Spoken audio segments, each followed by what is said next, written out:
دینی معلومات حاصل کرنے کے لیے ہمارا چینل پاسبانی مل کو سبسکرائب کریں اور گھنٹی کے بٹن کو دبائیں۔ اللہ کے رسول سید عالم علیہ الصلوۃ والتسلیم کی حدیث پاک ہے۔ امام طبرانی نے اپنی موجب میں اس حدیث کو نقل کی ہے اور یہ حدیث صحیح ہے۔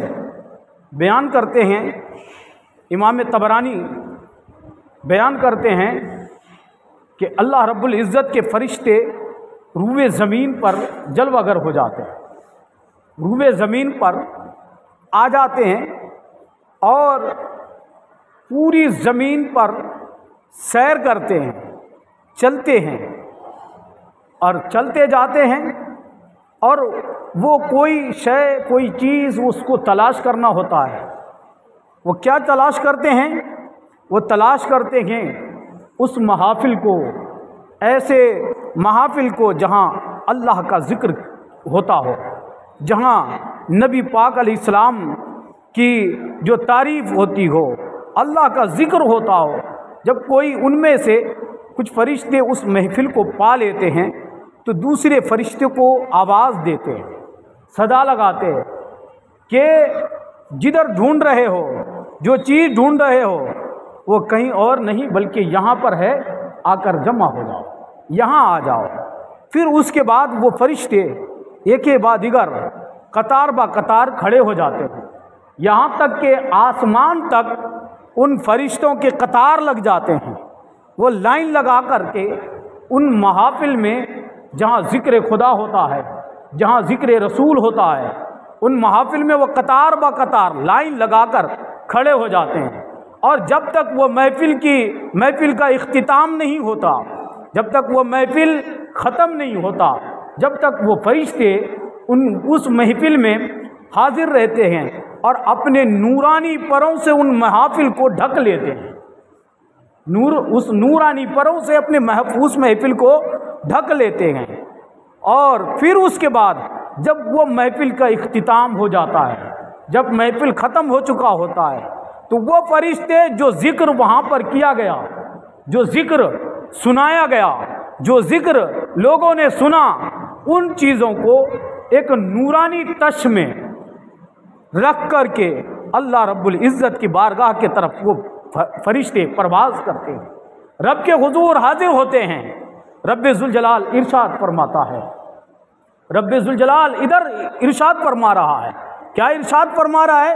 میرے فرشتے کہاں سے آ رہے ہو؟ تو وہ فرشتے عرض کرتے ہیں، مولا کریم ہم اس جگہ سے آ رہے ہیں جہاں تیرے بندے تیرا ذکر کر رہا ہے، تیرے بندے تیری یاد میں مشغول ہے، وہ تیری بارگاہ میں آہ و بکا کر رہا ہے، گریہ جاری کر رہا ہے، رو رہا ہے، ہم ایسی جگہ سے آ رہے ہیں۔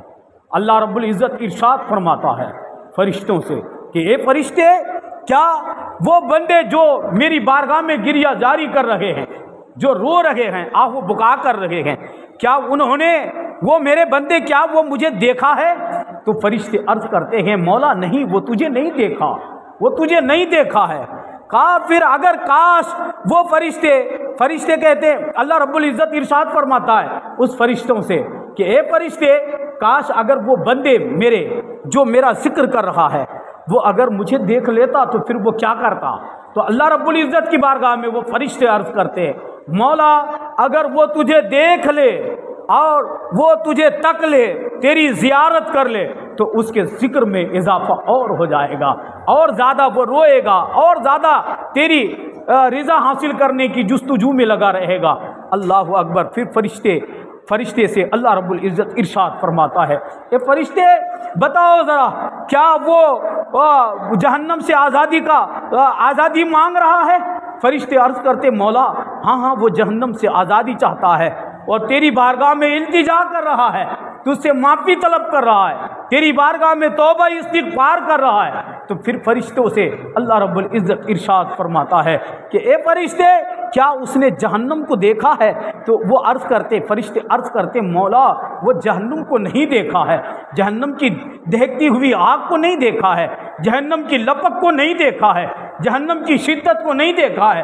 کہا پھر وہ نہیں دیکھا ہے تو جہنم کی پناہ مانگتا ہے، جہنم سے بچنے کی دعا مانگتا ہے، تو کاش اگر وہ دیکھ لیتا تو پھر اس کا کیا ہوگا؟ تو وہ کہے، فرشتے عرض کرتے مولا کاش وہ اگر وہ اس شے کو، جہنم کی آگ کو، جہنم کی لپک کو، جہنم کی تپش کو اگر وہ تک لے، دیکھ لے، تو پھر وہ تیری بارگاہ میں ہمیشہ ہمیشہ سربہ سجود ہو جائے گا، وہ رکوع کرے گا، تجھے راضی کرنے کی کوششیں کرے گا، تیری رضا چاہے گا، تیری رضا اور خوشنودی کے لیے وہ ہمیشہ سرگرداں رہے گا۔ لیکن عزیزان محترم، میں آپ کو بتانا چاہتا ہوں، ایک شخص ان میں سے ایک شخص ایسا بھی تھا جو کوئی کام کے غرض سے، جیسے کہ کہیں محفل منعقد ہوتی ہو اور اگر کسی خطیب سے یا کسی سے بات کرنا ہو تو جب تک محفل کا اختتام نہ ہو وہ سننے کے غرض سے نہیں آیا۔ وہ اس لیے نہیں آیا کہ ہم محفل میں جائیں گے تو اللہ کا ذکر سنیں گے، اللہ کے ذکر کی باتیں ہم سنیں گے، نہیں، اس لیے نہیں آیا، بلکہ اس لیے آیا کہ اسے کوئی کام تھا، کوئی کام کی غرض سے وہ آیا۔ اور جب محفل کا اختتام ہوا، جب وہ کام کی حاجت، اپنی حاجت کے لیے آیا اور اپنی حاجت جب پیش کیا تو فرشتے عرض کرتے ہیں مولا ایک آدمی ایسا بھی ہے جو تیرے محفل میں، تیرے بندے جہاں ذکر کر رہے تھے ان محافل میں وہ تیرا ذکر سننے کے لیے نہیں آیا تھا، تیرا ذکر سننے کے لیے نہیں آیا تھا، بلکہ وہ اس لیے آیا تھا کہ اسے کوئی کام تھا، کوئی حاجت تھی، اس لیے آیا تھا، اس لیے وہ وہاں اس محفل میں حاضر ہوا تھا۔ تو پھر اللہ رب العزت ارشاد فرماتا ہے، اے فرشتوں سنو، تم گواہ رہ جاؤ اور میں تم گواہ بن جاؤ کہ میں نے اس کو بھی معاف کر دیا ہے جو کسی حاجت کے غرض سے جہاں میرے بندے میرا ذکر کر رہا تھا وہاں کوئی حاجت کے غرض سے بھی گیا ہے، اس کی بھی میں نے مغفرت کر دی ہے، اور جو ذکر خدا سننے کے لیے، میرا ذکر سننے کے لیے حاضر ہوا ہے میں نے اسے بھی معاف کر دیا ہے، اسے بھی بخش دیا ہے۔ دل کو تم نے بے نور بنا دیا ہے، چونکہ اس لیے تم کو یہ سمجھ نہیں آتی ہے کہ جب زیادہ انسان گناہ کرتا ہے نا تو دل سیاہ ہو جاتا ہے، جب دل سیاہ ہوتا ہے تو پھر وہ حق بات سن نہیں سکتا، اس کو پسند ہی نہیں ہوتی، اس کو سمجھ ہی نہیں آئے گا کہ ہم کو کیوں کہا جا رہا ہے، کیا کہا جا رہا ہے اور کس بات، کیسی بات ہو رہی، کہاں کی بات ہو رہی، اس کو سمجھ نہیں آئے گی، کیونکہ وہ دل جو ہے نا بے نور ہو گیا۔ کسی نور والے کے پاس بیٹھا ہوتا، کسی نور والے کے پاس اگر تم بیٹھے ہوتے تو وہ تو خود نور تھا، وہ تو چمک رہا تھا، تمہیں بھی چمکا دیا ہوتا، لیکن تم نے کیسی محفلوں کو اختیار کیا جہاں بے نور ہے، وہ تو خود چمکنا نہیں جانتا، پھر وہ تمہیں چمکائے گا کیا؟ وہ تو خود نہیں چمکتا، تم کو بھی نہیں چمکا پائے گا۔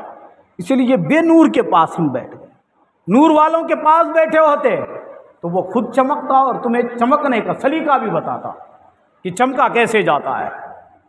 اس لیے جہاں صالحین کا ذکر ہوتا ہو، جہاں پرہیزگاروں کی محفلیں ہوتی ہو، ایسے محافل میں بیٹھا کرو۔ مگر ایسے محفلوں سے تو ہم دور ہیں، ایسے محفلوں کے پاس ہم کو بیٹھنا ہی نہیں ہے، اور سوچتے ہیں کہ ایسے محفلوں میں بیٹھ کے ملے گا ہی کیا۔ میں بتانا چاہتا ہوں تمہیں، سنو، دل ایک ایسا قلعہ ہے، اگر دل کو تم نے کنٹرول میں رکھا، دل کی اصلاح تم نے کر لی، دل کو تم نے اگر صحیح بنایا، سچا بنا دیا، تو پھر تمہارا دل اور تم پاک بنتے ہوئے نظر آؤ گے۔ اور اگر تم نے اسی دل کی اصلاح نہیں کی، اس کو غلط روش سے روکا نہیں، تو پھر تم شیطان کے تابع بن جاؤ گے۔ سب سے پہلا حملہ شیطان کہاں کرتا ہے؟ ہاتھ پر نہیں کرتا، آنکھ پر نہیں کرتا، تمہارے جسم پر نہیں کرتا، تمہارے بدن پر نہیں کرتا، تمہارے پیر اور ہاتھوں پر نہیں کرتا۔ سب سے پہلا حملہ اگر ابلیس کرتا ہے تو وہ دل پر کرتا ہے۔ وہ جانتا ہے کہ اگر دل کو تم نے کنٹرول کر لیا، دل کو میں نے اگر قبضے میں کر لیا تو پھر انسان کو جیسے چاہیں گے ویسے نچاتے رہیں اور ناچتا ہوا نظر آئے گا۔ جیسے تم اپنے دل کو دیکھ لو، تم کو بھوک لگی ہے اور تم کو کھانا کھانے کی طبیعت نہیں ہو رہی، دل نہیں چاہتا تمہارا، اگر دل نہیں چاہتا تم کو فلاں کوئی کسی جگہ کام سے جانا ہے اور تمہارا دل ضرورت ہے تم کو جانے کی وہاں پر، مگر دل بولتا ہے کہ نہ جاؤ، تو تم بولو گے کہ نہیں جانے دو، دل تو نہیں چاہتا، میرا دل نہیں کہہ رہا، دل نہیں چاہتا، بھوک لگی کھانا کھا لو، دل نہیں چاہتا، طبیعت نہیں چاہتی، تو دل کے تابع تمہارا جسم ہے، تمہارے ہاتھ ہیں، تمہارے پیر ہیں، تمہاری آنکھیں ہیں، اگر دل چاہے گا تو تم کرو گے، دل نہ چاہے گا تو تم کچھ بھی نہ کرو گے، دل کے تابع، تو اسی لیے دل کی اصلاح کرو، دل کی تم نے اصلاح کر لی تو تم کامیاب ہو گئے، اور اگر تم نے دل کی اصلاح نہ کی تو پھر اس دل میں شیطان کا مرکز بن جائے گا، شیطان اپنا مرکز بنا لے گا، تم کو جیسے چاہے گا ویسے گھمائے گا، شیطان کے تابع بن جاؤ گے۔ حضرت بایزید بستامی رحمۃ اللہ علیہ سے کسی نے پوچھا کہ حضور انسان غافل ہوتا ہے یا شیطان انسان کو غافل کر دیتا ہے؟ سنو دل کے کانوں سے، انسان خود غافل ہوتا ہے یا شیطان انسان کو غافل کر دیتا ہے؟ بازاروں میں گلیوں میں تو تمہاری زبانیں بڑی کھلتی ہیں، ہر لفظ میں گالی تو نکلتا تمہارا، ہر لفظ میں فوج باتیں تو نکلتی ہے، جہاں اللہ کا ذکر ہوتا ہے وہاں سر ہلے گا تمہارا، بازار میں سر ہلانا تھا تمہیں، سڑکوں میں سر ہلانا تھا، لیکن نہیں، وہاں تو ٹھٹھے اڑا رہے، تم ٹھٹھے کر رہے، مزہ لے رہے، مستی کر رہے، تو تم نے زبان کا استعمال وہاں نہیں کرنا تھا، لیکن تم نے زبان کا استعمال وہاں کیا، اور یہاں تم کو زبان کا استعمال کرنا چاہیے تو یہاں تم نے زبان کا استعمال نہ کر کے سر کا استعمال شروع کر دیا، سر ہلا رہے، معلوم ہوتا ہے گونگے بن گئے، بہرے بن گئے، تمہارے اندر یہ تبدیلی نہیں آئی، تمہارے اندر یہ سدھار نہیں آیا، اور سدھار تمہارے اندر جب ہی آئے گا تم جب سدھرنے کی کوشش کرو گے، تم تو سدھرنا نہیں چاہو گے تو تم کو کوئی مائی کا لال سدھار نہیں پائے گا، تم کو راست پر لا نہیں پائے گا، تم کو خود یہ عمل کرنا ہوگا کہ ہم کو سدھرنا ہے، ہم کو اپنے آپ کو گناہوں سے پاکیزہ بنانا ہے، لیکن نہیں، تم کو وہی کرنا ہے جو اللہ اور رسول کی نافرمانی ہوتی ہو، جس سے اللہ ناراض ہوتا ہو، وہی کام کرنا ہے، جس سے رسول اللہ کی نافرمانی ہوتی ہے وہی کام کرنا ہے۔ تم کو کبھی یہ اس پر ہدایت نہیں ملتی کہ ہمیں یہ کام نہیں کرنا ہے کہ اس سے اللہ ناراض ہوتا ہے، ہم اپنے آپ کی اصلاح کریں، نہیں، اگر جہاں حدیث قرآن کی بات ہو پھر دیکھو وہاں سے کتنی تیزی کے ساتھ بھاگتا ہوا نظر آتا ہے، جیسے اذان دینے سے شیطان بھاگ جاتا ہے ویسے انسان جہاں دین کی باتیں ہوتی ہے وہاں سے بھاگتا ہوا نظر آتا ہے، لیکن تم کو 2 بجے رات تک فوش باتوں میں کھڑا کر دو، 2 بجے رات تک تم فوش باتوں میں لگ جاؤ گے اور گندی فاش باتیں تم کرتے ہوئے نظر آؤ گے، اور گانا ناچ تماشے یہ باتیں ہو تو تم ایک رات نہیں، تم 3 4 راتیں جاگتے ہوئے نظر آ رہے ہو۔ کیوں؟ اس لیے کہ تم کو اس میں لذت آتی ہے، کیوں؟ اس لیے کہ تیرا دل بے نور ہو گیا ہے۔ کاش اگر تیرا دل نوردار ہوتا، اور اگر نوردار نہیں تھا، نور سے چمکتا ہوا نہ تھا تو کسی نور والے دل کے پاس بیٹھا ہوتا تو تیرا دل بھی نور سے چمک گیا ہوتا، لیکن تمہیں کہاں بیٹھنا ہے؟ جہاں جس کا دل سیاہ ہے، جو تاریکی اور ظلمت و اندھیری میں تاریکی میں ہے، جو اس کے پاس بیٹھنا ہے، تو وہاں وہ تو خود بے نور ہے، اس کے پاس خود ہی نور نہیں ہے، تو تمہیں کہاں سے چمکنا سکھائے گا؟ تم کو چمکنے کا سلیقہ کیسے بتائے گا؟ تمہیں چمکنا ہو تو کسی نور والوں کے پاس بیٹھو، وہ خود چمکے گا، تمہیں بھی چمکائے گا، لیکن نہیں، کائے کو بیٹھیں گے؟ ابھی تو عالموں پر بہت بڑا الزام لگاتے لوگ، کیا بولتے معلوم؟ بولتے کہ میرے لڑکے کو اس نے خراب کر دیا، فلاں مولانا صاحب تھے ہمارے لڑکے کو بگاڑ دیا۔ کیسے بگاڑا بھائی؟ کیا بگاڑا تمہارے لڑکے کو؟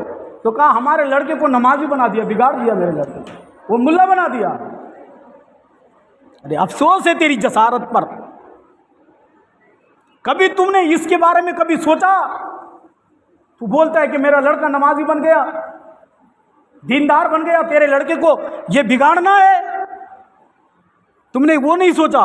ارے موت تو سب کی ہوتی ہے، سب کی موت ہوتی ہے اور ہوگی، کوئی اس دنیا میں رہنے نہیں آیا۔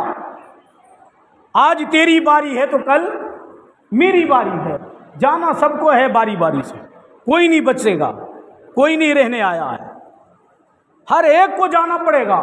لیکن بتاؤ، تمہاری اولاد جس کو تم نے تربیت دی تھی، جس کو تم نے سبق پڑھایا تھا، آج جب تک حیات تھے تب تک تم یہ کہتے تھے کہ میرے لڑکے کو کہیں تم مولانا نہ بنا دو، نمازی نہ بنا دو، گناہ سے بچانے والا نہ بنا دو، گناہ سے علیحدہ کرنے کے لیے تم اس سے ناراض ہو جاتے تھے۔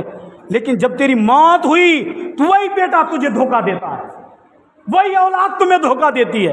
تمہیں ہوش ہے؟ ہوش کے ناخن لو اور بات جو کرتے ہو سلیقے سے کرو۔ تمہیں کیا بات کرنا ہے، کیا بات نہیں کرنا ہے، سلیقے کی بات کرو۔ وہی لڑکا دھوکہ دیتا ہوا نظر آتا ہے۔ بتاؤ کتنے لوگ ایسے ہیں اس محفل میں، جتنے لوگ بیٹھے ہیں، میں پوچھتا ہوں کس کو جنازے کی نماز صحیح سے آتی ہے؟ مجھے بتا دو۔ اللہ ماشاء اللہ کوئی ہوں گے؟ اللہ ماشاء اللہ۔ بتاؤ، دوسرے کو دھوکہ دیتے دیتے جنازے کی نماز تو سب پڑھنے جاتے ہیں، بہت لوگ پڑھنے جاتے جنازے کی نماز، جاتے نہیں جاتے؟ قطار لگ جاتی، لائن لگ جاتی ہے، لیکن اس لائن میں شاید کہ اللہ ماشاءاللہ ایک دو لوگ ہی جنازے کی نماز صحیح سے پڑھ پاتے ہیں۔ وہ تو دکھاوا ہے، ریاکاری ہے، فریب ہے، دھوکہ ہے، دھوکہ دے رہے دوسرے کو، ہم دھوکہ دے رہے، دھوکہ ہم کو سمجھ ہی نہیں آ رہی۔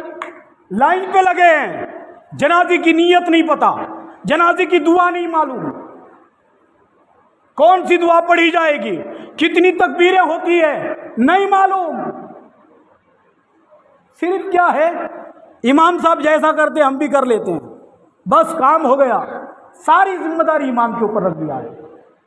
تمہیں کچھ بھی سیکھنے کے لیے تم تیار نہیں، کچھ بھی سیکھنا نہیں چاہتے۔ تم کو بولو کہ اگر ہمیں کوئی دین کی باتیں سیکھنا ہے، نہیں معلوم، ہم کو نہیں سیکھنا، بھاگ جانا ہے۔ زبردستی ہم کو سکھائے گا، ہم بھاگ جائیں گے، یہ ہمارا رواج بن گیا، یہ دستور بن گیا ہے۔ لیکن نہیں معلوم، دوسرے کو دھوکہ دے رہے۔ کسی کی جنازے کی نماز میں ہم گئے، ہم کو جنازہ نہیں پڑھنا آتا، جنازے کی دعا نہیں معلوم، نیت نہیں پتا، طریقہ نہیں معلوم، کچھ نہیں، صرف رسمی طور پر لوگ دیکھیں گے تو کہیں گے فلاں صاحب جنازے میں آیا تھا۔ لوگ دیکھ کے تو یہ کہیں گے نا کہ فلاں صاحب آیا تھا جنازے میں، لیکن حقیقت میں جنازہ ہے ہی نہیں، اس کا جنازہ پڑا ہی نہیں، وہ دھوکہ دیا۔ جب دوسرے کو دھوکہ دیتے رہے، جب تیری ماں مر جائے گی، تیرا باپ مر جائے گا، دوسروں کو دھوکہ دیتے دیتے، بتاؤ تم کو تو تم نے یاد کیا ہی نہیں۔ جب تیری ماں انتقال کر جائے گی، تیرا باپ انتقال کر جائے گا، جب تم جنازے کے پاس کھڑے رہو گے تو بتاؤ تم اپنے ماں کو دھوکہ نہیں دے رہے؟ تم اپنے باپ کو دھوکہ نہیں دے رہے؟ سیکھو گے نہیں تم؟ قسم کھا رکھا ہے ہمیں دین نہیں سیکھنا، قسم کھا لیا تم نے، سیکھنے کی کوشش نہیں کرنا۔ ایک سب سے بری بات ہے، سب سے بری بات اور گندی بات، سن لو کان کھول کر کے، اگر ایسا ہوتا اور ایسا ہو سکتا تھا تو سب سے پہلے عالم ربانیین کے ساتھ ایسا ہوتا، جو پانچوں وقت پابندی کے ساتھ نماز بھی پڑھتا ہے، اللہ کا خوف بھی دل میں ہے، لیکن اس کے آنکھ پر وہ صابر پاک نہیں آتے، غوث پاک نہیں آتے، جس کو پیشاب کرنے کا طریقہ نہیں معلوم، پیشاب کرنا نہیں آتا، بولتے کہ میرے آنکھ پہ غوث پاک آ رہے۔ ارے تو ناپاکی تو پہلے حاصل کرنا سیکھ لے، پاکی تو حاصل کر، یہ تم کو خیال نہیں آتا۔ یہ آ رہے ہیں، اس کی سواری آ رہی ہے، اس کی سواری آ رہی ہے، ارے تو خود کو پاک کر، تیرا جسم پاک نہیں، تمہارا دل پاک نہیں، تمہارا دل بے نور۔ پہلے تمہارے اپنے قلب کو جگا، اپنے دل کو نور سے بھر۔ ایسا ہوتا تو سب سے پہلے عالموں پر آتا، اماموں پر آتا، چونکہ قرآن کہہ رہا ہے کہ سب سے زیادہ اگر کوئی ذات ڈرنے والی ہے تو وہ علماء ربانیین کی ذات ہے۔ وہ سب سے زیادہ اللہ سے خوف رکھتے ہیں، وہ اللہ سے ڈرتے ہیں، تو اس کے دل میں سب سے زیادہ خوف اللہ کا ہوتا ہے۔ تو سب سے زیادہ اللہ سے ڈرنے والی ذات کون ہوتی ہے؟ عالم ربانیین کی ہوتی ہے۔ تو پھر ان پر سواری نہیں آ رہی، تیرے اوپر سواری کہاں سے آ گئی؟ کون لایا یہ سواری؟ کیوں بات کر رہا ہے؟ دل اس کا بے نور ہے۔ نور والا ہوتا تو بات نہیں کرتا، نور سے وہ دل بے نور ہے، اسی لیے وہ ایسی باتیں کرتا ہے۔ علامہ شیخ سعدی رحمۃ اللہ علیہ بیان کرتے ہیں کہ انسان پہلے غافل ہوتا ہے یا شیطان انسان کو غافل کر دیتا ہے؟ شیطان غافل نہیں کرتا انسان کو، شیطان انسان کو غافل نہیں کرتا، انسان خود غافل ہو جاتا جب شیطان اس پر حملہ کرتا ہے۔ یہ علامہ شیخ سعدی رحمۃ اللہ علیہ کہتے ہیں کہ انسان خود غافل ہو جاتا جب شیطان حملہ کرتا، پھر اس کو اپنے تابع میں لے لیتا، اپنے کنٹرول میں لے لیتا، پھر جیسے چاہتا ویسے گھماتا ہے، وہ گھومتا ہوا نظر آتا۔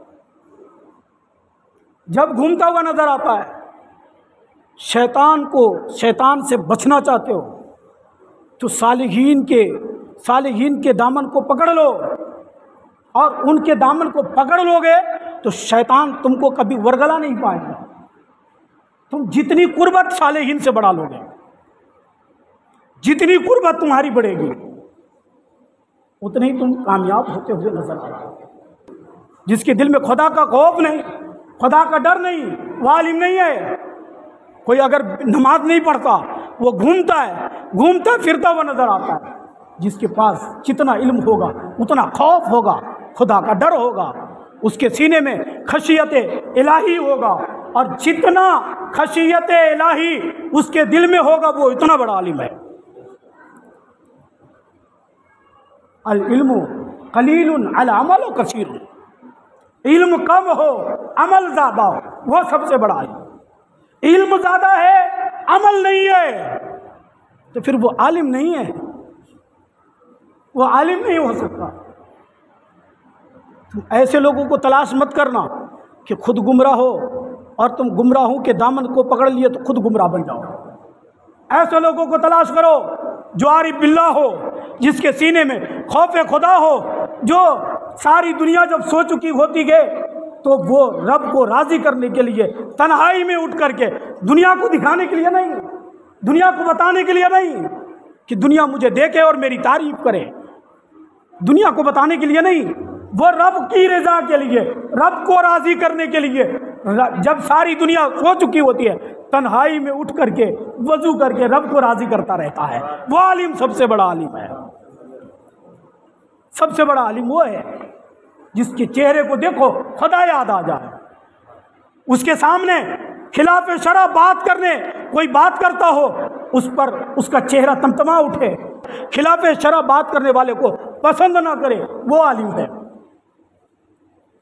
میں نے بہت سارے لوگوں کو دیکھا خلاف شرع بات بھی ہوتی ہو وہ سنتا بھی رہتا ہے، اس کو ڈانٹنے کی سکت نہیں، کہتے ہیں وقت کی نزاکت ہے۔ کائے کی وقت کی نزاکت، کائے کی وقت کی نزاکت ہے، وقت کی نزاکت نہیں۔ اگر خلاف شرع بات کرتا ہے وہ اپنے وقت کا کوئی بھی ہو، توبہ کرا، اس کو غلط بات کرے گا اس کو قطعی سن نہیں سکتے۔ کسی نے اگر اللہ رب العزت کی ذات پر حملہ کر دیا، بولا اللہ رب العزت کی ذات میں توہین کرا، گالیاں دی، تو سننے والے پر کیا حکم ہے؟ اگر السکوت کر رضا، خاموش رہنا رضامندی کی دلیل ہوتی ہے۔ جیسے نکاح پڑھایا جاتا نا، نکاح پڑھایا جاتا نہیں جاتا، ارے گئے نکاح میں نہیں گئے ہو نا تو بتاؤ نا گئے۔ نکاح جب پڑھایا جاتا نا، جو باکرہ عورتیں ہوتی ہے، جو کنواری عورتیں ہوتی ہے، اگر وہ یہ نہ کہے کہ ہاں میں نے قبول کیا، اگر نہ بھی کہے خاموش ہو جائے، حیا کی بنیاد پر تو نکاح ہو جائے گا، چونکہ خاموش رہنا رضامندی کی دلیل ہوتی ہے.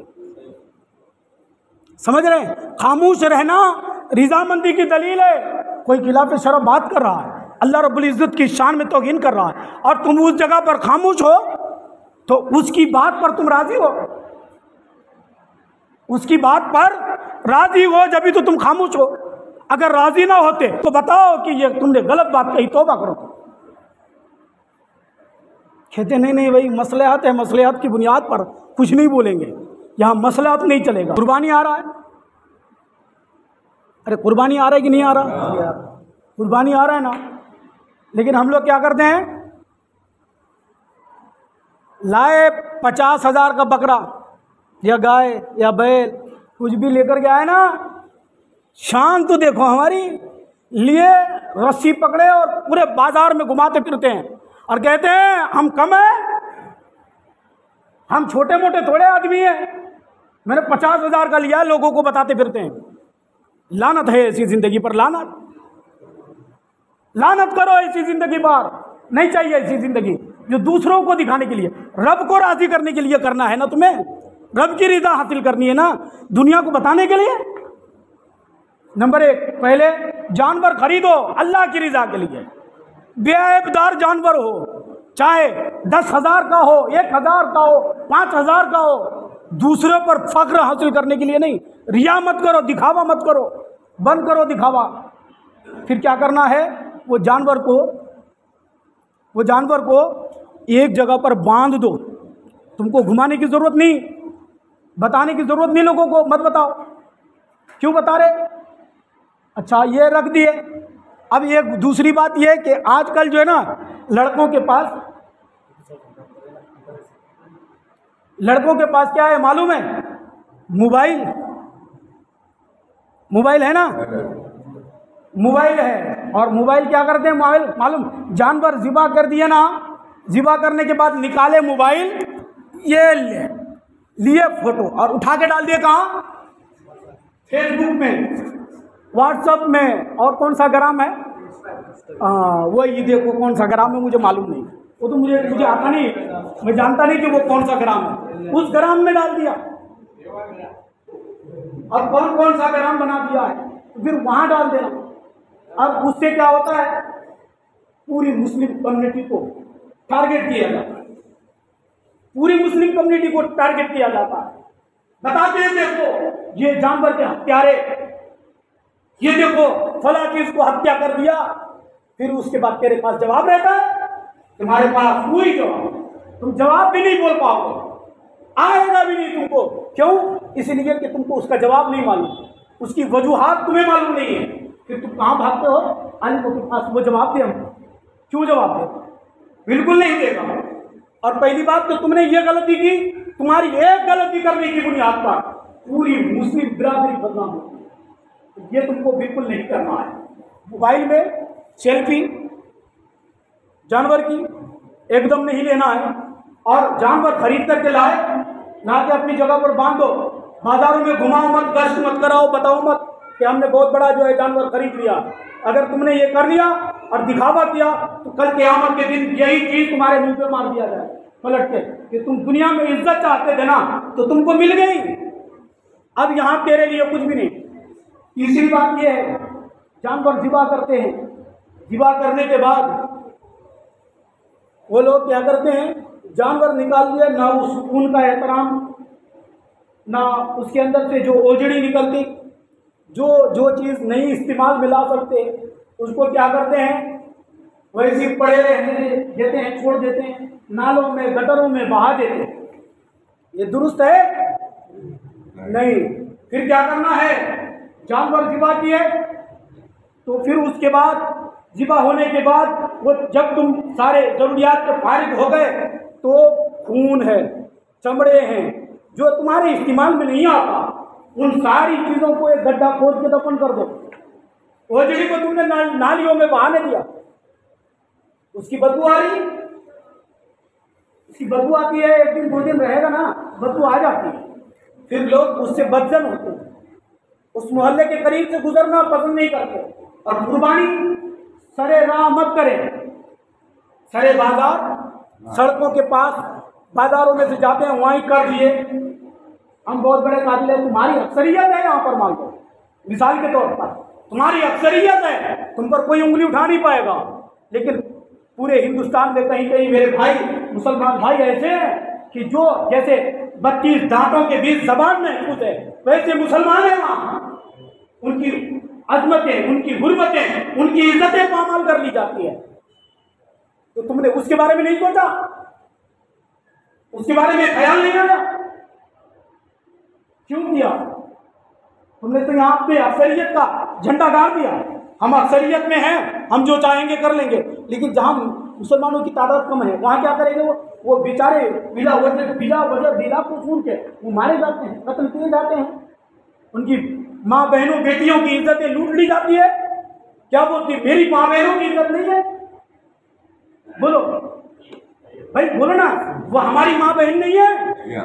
پورے قوم جتنی بھی مسلمان ہیں جہاں بھی ہیں پوری دنیا میں، وہ چاہے کسی ملک کا ہو کسی جگہ کا ہو، اس سے تعلق نہیں ہے ہمارا تعلق ایمان کا ہے، ہمارا تعلق خون کا نہیں ہے، ایمان کا تعلق ہے، وہ چاہے کہیں کا بھی ہے، وہ میرا بھائی ہے، اس کی تکلیف میری تکلیف ہے، اس کو اذیت پہنچانا مجھے اذیت پہنچانے کے برابر ہے، تو ان کی تکلیف کو اپنی تکلیف سمجھو۔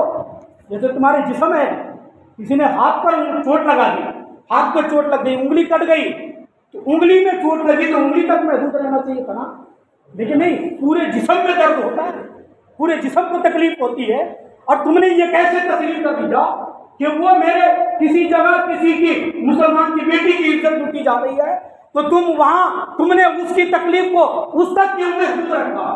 وہ تکلیف تم تک کیوں نہیں پہنچی؟ وہ درد کیوں نہیں آیا تمہیں؟ تمہارے سینے میں اس کا درد کیوں نہیں آیا؟